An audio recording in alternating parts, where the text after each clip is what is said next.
Hi friends, welcome back to my Sarvam YouTube vlogs. ಇವತ್ತು ನಮ್ಮ ಮನೆಯಲ್ಲಿ ಮ್ಯಾಂಗೋ ಜ್ಯೂಸ್ ಮಾಡಿದ್ರು. ಹೇಗಿದ್ರು ಮ್ಯಾಂಗೋ ಸೀಸನ್ ಅಲ್ವಾ, ತುಂಬ ಟೇಸ್ಟಿ ಆಗಿರುತ್ತೆ. ಯಾವ ರೀತಿ ಮಾಡೋದಂತ ನಾನು ಇವತ್ತು ನಿಮಗೆ ತೋರಿಸ್ತಾ ಇದ್ದೇನೆ. ಮೊದಲನೇದಾಗಿ ನಾವಿಲ್ಲಿ ಮಾವಿನ ಹಣ್ಣನ್ನು ಈ ರೀತಿಯಲ್ಲಿ ನೀರಿಗೆ ಹಾಕ್ಕೊಂಡು ಬೇಯಿಸಬೇಕಾಗುತ್ತೆ. ನೋಡಿ, ಈ ರೀತಿಯಲ್ಲಿ ಕಾಣಿಸುತ್ತೆ.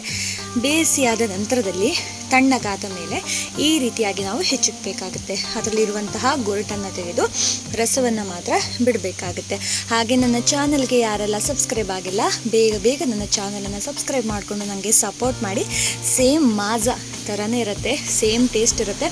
ಹಾಗೆಯೇ ಮಕ್ಕಳಿಗಂತೂ ತುಂಬಾ ಇಷ್ಟ ಆಗುತ್ತೆ. ಇವಾಗ ಸೆಕೆ ಆಗ್ತಾ ಇರುವಾಗಂತೂ ಮನೆಯಲ್ಲೇ ನಾವು ಮಾಡಿಕೊಂಡು ಆರಾಮವಾಗಿ ಕುಡಿಬಹುದು. ಯಾಕಂತಂದರೆ ಇವಾಗಂತೂ ಸೀಸನ್ ಅಲ್ವಾ, ಮಾವಿನಕಾಯಿ ಪ್ರತಿಯೊಬ್ಬರು ಮನೇಲಿ ಕೂಡ ಇದ್ದೇ ಇರುತ್ತೆ.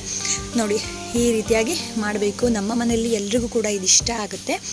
ಯಾಕಂತಂದರೆ ಮಾವಿನಕಾಯಿ ಯಥೇಚ್ಛವಾಗಿ ಇರೋದ್ರಿಂದ ನಾವು ಎಷ್ಟೊತ್ತಿಗೆ ಬೇಕಾದರೂ ಮಾಡಿಕೊಂಡು ಆರಾಮ್ಸೆಯಾಗಿ ಫ್ರಿಜ್ಜಲ್ಲಿ ಇಟ್ಬಿಟ್ರೆ ಎಷ್ಟೊತ್ತಿಗೆ ಬೇಕಾದರೂ ಕುಡಿಬಹುದು. ಹಾಗೆ ನನ್ನ ಚಾನಲ್ಗೆ ಸಪೋರ್ಟ್ ಮಾಡಿ. ನಿಮಗೆ ಯಾವುದಾದ್ರೂ ರೆಸಿಪಿ ಬೇಕಾದರೂ ಕೂಡ ನೀವು ನನಗೆ ತಿಳಿಸ್ಬಹುದು. ನೋಡಿ, ಇದರಲ್ಲಿ ಇವಾಗ ನಾವು ಇದರ ಸಿಪ್ಪೆ ಹಾಗೆ ಗೋರಟನ್ನೆಲ್ಲ ತೆಗೆದಾಯಿತು. ನೋಡಿ, ಈ ರೀತಿಯಲ್ಲೇ ಕಾಣಿಸುತ್ತೆ. ತುಂಬ ಕಲರ್ಫುಲ್ಲಾಗಿ ಕಾಣಿಸುತ್ತೆ. ಹಾಗೆ ತುಂಬ ಟೇಸ್ಟಿಯಾಗಿರುತ್ತೆ. ಇದಕ್ಕೆ ನಾವು ಸ್ವಲ್ಪ ಬೆಲ್ಲವನ್ನು ಹಾಕ್ತಾ ಇದ್ದೇವೆ.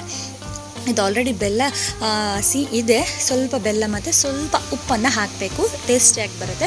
ನೋಡಿ, ಫೈನಲಿಯಾಗಿ ಈ ರೀತಿಯಾಗಿ ರೆಡಿಯಾಗಿದೆ.